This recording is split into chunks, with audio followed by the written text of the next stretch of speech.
İffet duygusu, ismet duygusu, nezahet duygusu, masumiyet, masumiyet duygusu gönüllerimize mal olmuş, iç dünyamızın birer derinliği haline gelmişse şayet, biz duygularımızın kontrolünde hep sırat-ı müstakimde yürürüz. Görülmesi gerekli olan şeyler karşımızda olsa bile görmeyiz onları. Belki bakarız ama görmeyiz. Çünkü bakma başkadır, görme başkadır.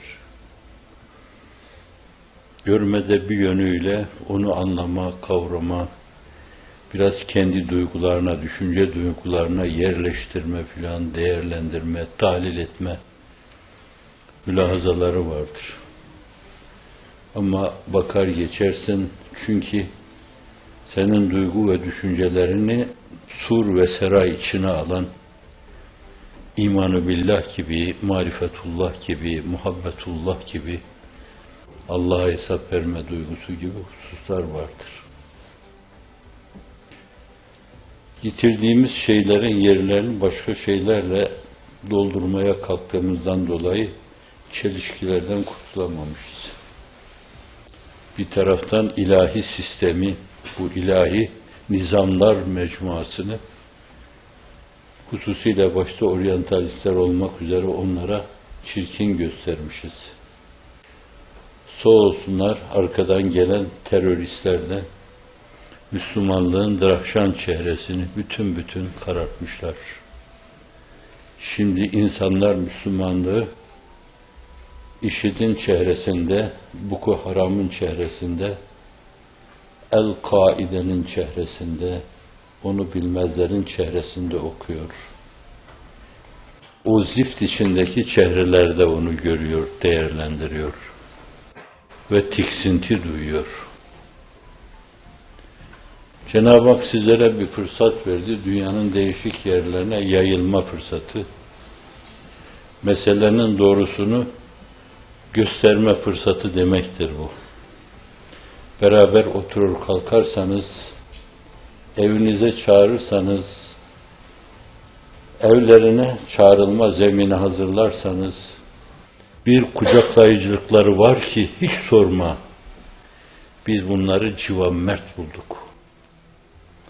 Öyle bir kucaklayıcılığa sahipler ki bunlar, sanki böyle peygamberlerin rahleyi tedrisinde yetişmişler. Dünya için belli ölçüde, şimdilik belki dar bir dairede ümit kaynağı oldunuz.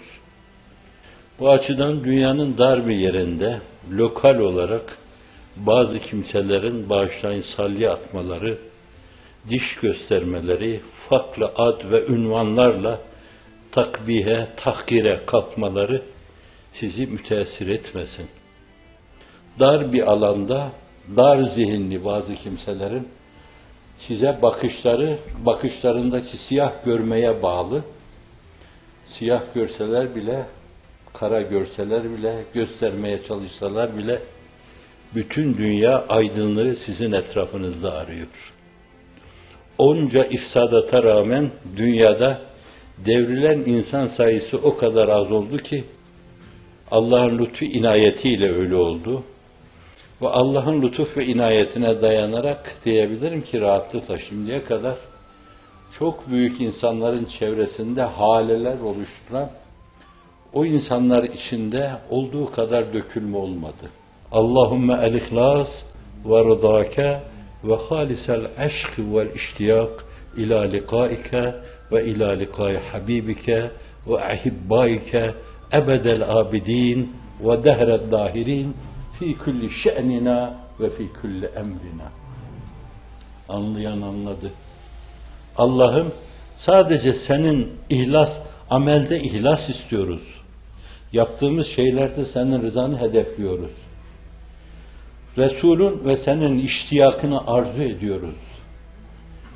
Ebedler ebedi bunu arzu ediyoruz. Dehret dahilin bunu arzu ediyoruz. Ve hep oturup kalkışımızda, her halimizde, her şe'nimizde bu mülahazayla oturup kalkmayı bize müyesser kılmanı diliyoruz. Şimdi böyle ulvi bir şeye dilbeste olmuş, onu hedeflemiş. Bütün kabiliyet, istidat, muhakeme, mantık, gezi, gözü arpacığıyla böyle kutsal bir hedefe yönelmiş birisi sağa sola, tavşana, tilkiye kurşun sıkmaz. Hedeflediği şey onun çok yücedir. Onun berisinde başka şeylere gözü kayarsa, gönlü kayarsa, bence birkaç adım insanlıktan geriye gitmiş olur. Yahu senin hedefin neydi? Hangi hedef için sen yaratılmıştın? Allah öyle buyuruyor. Ve ma halaktul cinne vel inse illa liya'budun. İbn Abbas buna bir tefsir getiriyor. İlla liyahrifun. İns ve cinni beni bilsinler. Bilince kulluk yapmamazlık olmaz ki. Beni bilsinler diye yarattım diyor.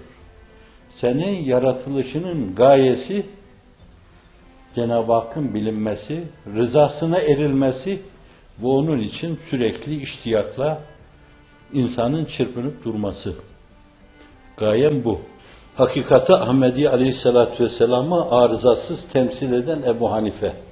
Ebu Hanife'yi yetiştiren de bu Nehai ekolü, medresesi, mektebi. Esved İbni Yezid'ün Nehai. Bütün hayatını dini omuzunda taşımada geçirmiş. Din demiş oturmuş, din demiş kalkmış, dini hecelemiş, dinle yatmış, dinle gecelemiş. Başka hiçbir şey olmamış. Bir gün ruhunun ufkuna yürüme mevsimi gelince kendi de hissetmiş onu. Elkame, akrabası aynı aileden, o Zümrüt Zebercet aileden yanına gelmiş. Önemli bir imam. Ağlıyor, ızdıraptan iki büklüm oluyor. Yüz tekallüslerinde endişesinin derinliğini okuyorsunuz. Göz irislerinde endişesinin derinliğini okuyorsunuz. Ne o diyor? Günahlarından mı korkuyorsun? Ben onların günah işleyeceklerine ihtimal vermiyorum.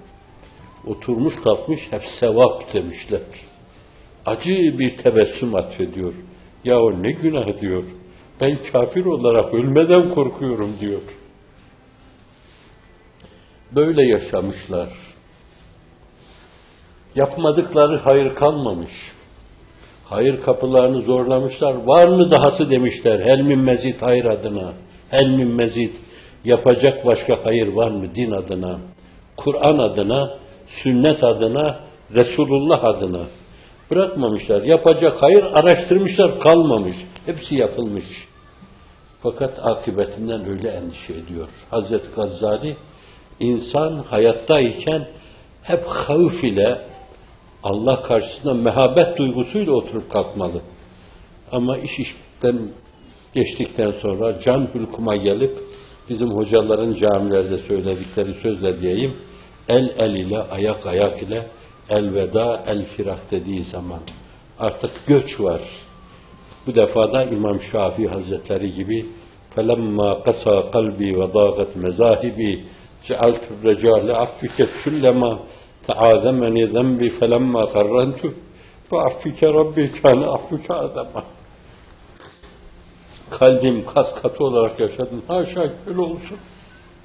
Yollar bir sarpa sardı, darlığa girdi diyor. وَضَاغَتْ مَزَاهِبِي جَعَلْتُ الرَّجَالِ عَفِّكَ سُلَّمَا. Reca denen, ümit denen o şeyi senin affına bir merdiven yaptım, asansör yaptım. Teazemeni zembi felemma karentu. Günahlarım gözümde öyle büyüdü, öyle büyüdü, öyle büyüdü ki sana yaklaştırma. Ve affike Rabbi kâne affuke adama. Affına sığınıyorum, senin affın benim günahlarımdan daha büyüktür. Bir hak dostu şairin dediği gibi, gel günahım gühi kaf olsa ne gam ya celil, rahmetin bahrına nispeten ennehu şey'un kalil. Gel günahım kaf dağı olsa ne gam ya celil, rahmetin deryasına nispeten ennehu şey'un kalil. Esvet ruhunun ufkuna yürüdükten sonra ihtimal ya Elkame veyahut da İbrahim radıyallahu anhum hepsi, Allah hepsinden razı olsun, rüyada gördüler. Allah sana ne muamele yaptı? Esved dediler. Vallahi peygamberlikle aramızda 4 parmak kadar bir mesafe var. La ecma'u beyne emneyn ve la ecma'u beyne havfeyn. İki korkuyu birden cem etmem, iki emniyeti de birden vermem diyor Allah Celle Celaluhu. O korkusunu dünyada yaşamış. Bir paydır korku. Burada o hissesini kullanan insanlar öbür tarafta öyle bir şeye maruz kalmazlar. Burada sere serpe, hep emniyet içinde, güven içinde, keyfe ma yaşayan insanlar, ömrünü hep zevku sefada geçiren, bohemce yaşayan insanlar, korkusuz yaşadıklarından dolayı korku bütünüyle yığılmış, öbür tarafta onların karşılarına çıkacak. Öyle bir korkacaklar ki fakat fayda vermeyecek. Ya leyteni lem ettehiz fulanen halila. Keşke falanların arkasına düşmeseydik, falanları desteklemeseydik, falanların gözünün içine bakmasaydık, onların yalanlarına, iftiralarına inanmasaydık, hiç olmazsa medenice, entelektüelce baş kaldırsaydık, yeter artık deseydik, nankörlük yapmasaydık, Robespierre'ler karşısında, Dantonlar karşısında yiğitçe bir ses verseydik filan diyecekler ama ya leyteni lem ettehiz fulanen halila. Lekad azallani ani zikri ba'deydi ca'ani. Bana zikir geldikten sonra beni yoldan çıkardılar. Villalar verdiler, insanlığımı satın aldılar. Villalar verdiler, paralar verdiler, döktüler önüme. Benim ahseni takvime mazhariyetimi satın aldılar. Allah'la münasebetimi satın aldılar. Efendimizle münasebetimi satın aldılar.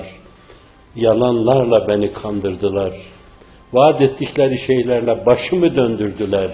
Bakışımı bulandırdılar. Doğru yolu bıraktım. Ben de onların arkasına düştüm.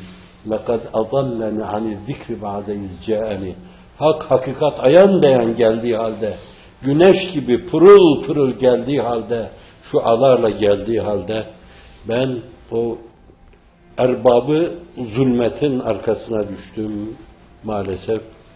Yanlışlarında bile onları alkışladım, baş tacı yaptım, serkar kabul ettim, arkalarından gittim ama kendimi ettim diyecek ama hiç fayda vermeyecek.